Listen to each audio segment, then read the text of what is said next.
Play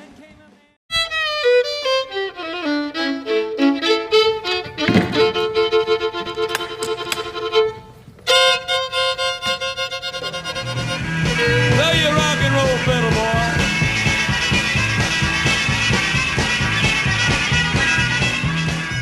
Call it potato bug man is what they call it.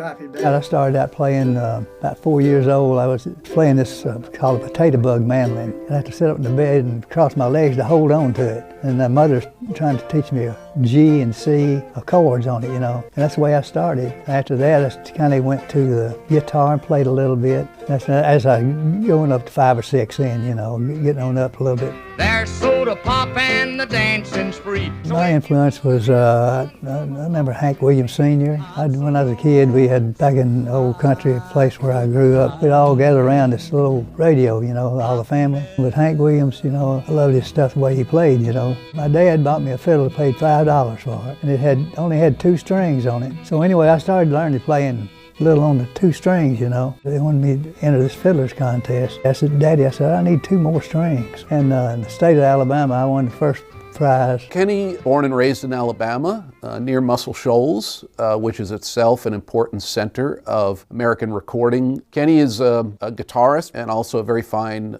fiddle player whose stylistic range goes all the way from rock and roll and rockabilly through honky-tonk. In 1955, there's a little lady there in Florence called Maggie Sue Wimberly. She had got a song, somebody wrote this song, How Long Will It Take You to Make Up Your Mind? How long will it take you? She got a deal to go to Sun Records for Sam Phillips, which is my second cousin. And I just got out of high school. Hank Williams was booked at the Community Center in Sheffield, Alabama. We fronted his show that night. He was downstairs there in the Community Center in the dressing room. I went in and I got to meet Hank Williams. He said, I heard you up there playing, son. I heard you. He said, you just stick with it, you're doing good.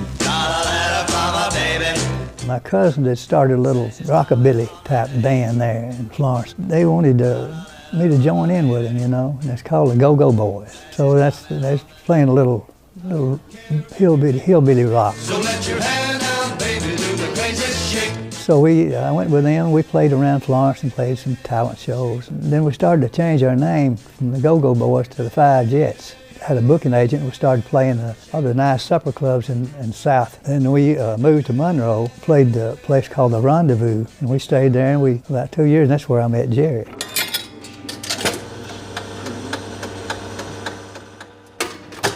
I let you love what I thought it was funny.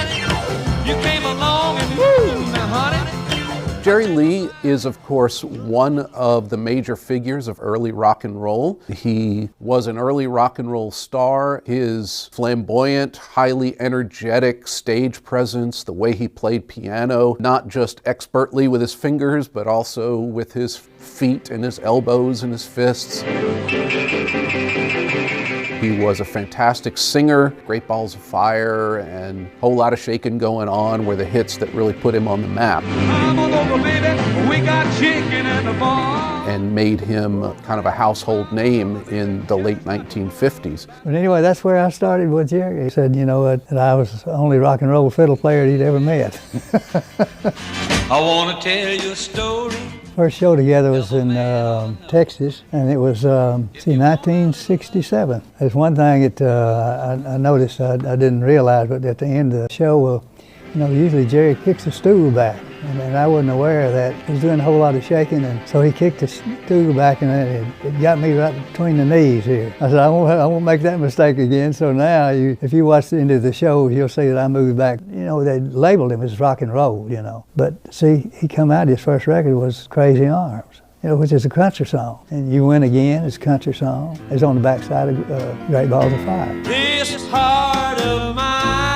He sort of made the transition over into country music in the late 1960s, but the bulk of his career was really spent singing and playing and recording country music. Ain't holding you no more. The Country Music Hall of Fame and the industry finally got around to recognizing that just before he passed away. I played fiddle on all of his country stuff. All the Good Is Gone. She Even Woke Me Up to Say Goodbye. Chantilly Lace. Another Place, Another Time. Another time. I think he was doing an interview here, said, "Oh, well, I don't know about that too much, killer." I mean, just came out with it. After that, he just started calling everybody killer. They called him the killer after that. This is the killer speaking. But Kenny was definitely known for being kind of Jerry Lee Lewis's right-hand man. A lot of the sound that Jerry got out of his band was thanks to Kenny's presence and Kenny's influence as a kind of leader of that group. God bless the show, brother. Came from gospel and the blues. Black people was coming out with blues and rockabilly, and like Elvis did, it put a beat to a little bit of a country song, and then they called it rockabilly. Jerry Lee Lewis was from Louisiana, where there was a long history of black piano players, and he absorbed a lot of those influences, brought them into his version of rock and roll. It was good playing with Chuck and Little Richard. You know, it worked out good that they had rock and roll artists together that had different style of rock and roll, you know. I had a style of fiddle that was kind of blues country that he loved, and on his records, if you hear some of his records, he'd play your fiddle, Mr. Lovelace. Play it, Kenny. Get it now. That made me feel good. I mean, give me credit, you know. He needed someone who understood how best to plug that sound into the overall sound of Jerry Lee's band without taking the spotlight away from Jerry Lee. Kenny was a master of that, the unsung hero. When you get on the stage, you know what you're going to do, and if you do it good, it'll feel good. While he was associated for decades with Jerry Lee Lewis, and that was kind of his primary gig, he worked with a lot of other artists, both on stage and in the studio. This is his first appearance on the Grand Ole Opry in Nashville. The Grand Ole Opry was one of them, 1973.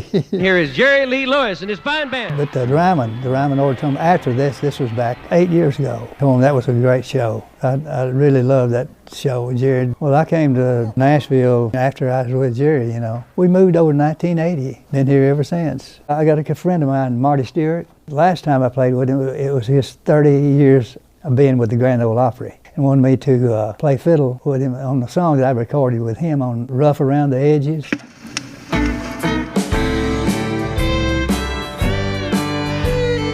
During the time I was with Jerry, I cut a couple albums. And have no place to go. 2019, we did our last show in Greenville, South Carolina, and packed the house.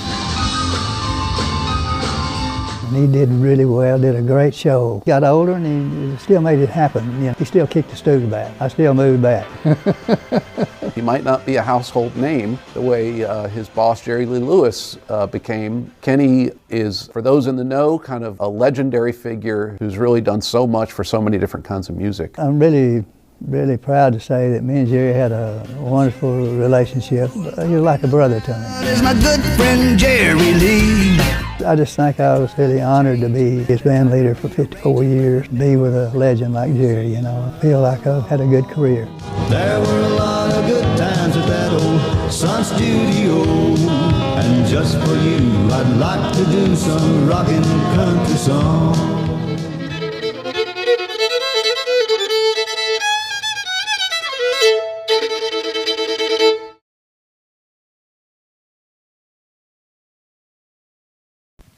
You know, Kenny here, he's the only fiddle player in the world that can play rock and roll fiddle. That's why I hired him, because he's the greatest rock and roll fiddle player in the world. And he can get it, and then turn around and get it again. Hey, bringing my baby back where she ought to belong. Play your rock and roll fiddle, boy.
I loved the Grand Ole Opry, you know, so every Saturday night we'd all gather around that old radio and listen to the Grand Ole Opry. And sometimes the batteries start getting a little weak, you know, and we'd get closer and closer and closer and until it just kind of went out on us. And I said, Daddy, we got to get another battery. Did you have any particular favorite artists that you heard on the Opry? Oh, Hank Williams, for sure, and so many. I mean, golly, Carl Smith, Webb Pierce, Farron Young, Marty Robbins. There's a bunch of them. Yeah. So here you are as a child learning guitar and fiddle. Did you have any particular musical heroes? Like, did you have a particular fiddler that you were listening to at that time? I used to like Jerry Rivers. Played with Hank Williams. Something about his fiddle playing just kind of I liked, you know. He'd do some double notes things, but the way he does his fills and stuff, you know, I just liked the way he played, and he influenced me a lot. So when did you start, like, making your first public appearances? I guess the first time I was working with a group called Eddie McDougal and the Southern Playboys. Okay. And I was about 12 years old, I guess. And we'd play, we had a little radio show at WOWL in Florence. Okay. And we had a radio show. He started a radio show every Saturday from about 12 to 1. And so we'd play on that every week, and then we'd play some talent shows and stuff like that. But I started playing at an early age like that, you know. Yeah. We have a newspaper clip of when you won a fiddle contest. Let's see. Oh, yeah, you were age 14. So in addition to playing with Eddie McDougal, you were also like out there doing like square dances. Yeah, I played square dances. dance. Matter of fact, when he did square dances, I was playing back then with Buddy Killen and Kelso Hurston. Oh wow! Yeah. And we played together and grew up together. And down there in Florence, they have some of these electrical shows, and me and Kelso and Buddy play for those. You know, so had a great time. And then the square dance, we'd start playing. I'd start playing the fiddle, doing a hoedown, you know, and they'd dance for a long time, you know. In a little while, I'd say, Kelso, take a break. I'm tired. Take a break on the guitar. Yeah. My arms are getting weak. Well, we've got proof here that you won at least one fiddle contest. Were you winning a lot of others? Were they paying cash for this kind of thing? Well, as one incident, we played up in Collinwood, Tennessee, and I was about 12 years old, I guess. And so there's a bunch of fiddlers there, and you know, and my daddy never could play anything, never done anything, but he loved music, and he'd always see that I got where I need to go, you know. So anyway, we played that, went to that fiddlers contest that night, and so I won first prize, and it was $30, but they didn't pay you in money; they paid you in groceries. And Daddy said, "We're going to eat good next week, son." Yeah. Oh. Yeah, that's great. Good times. All them bluebirds fly, they're flying high over the rainbow. Kenneth Lovelace, why can't you and I play a fiddle, son? You got it.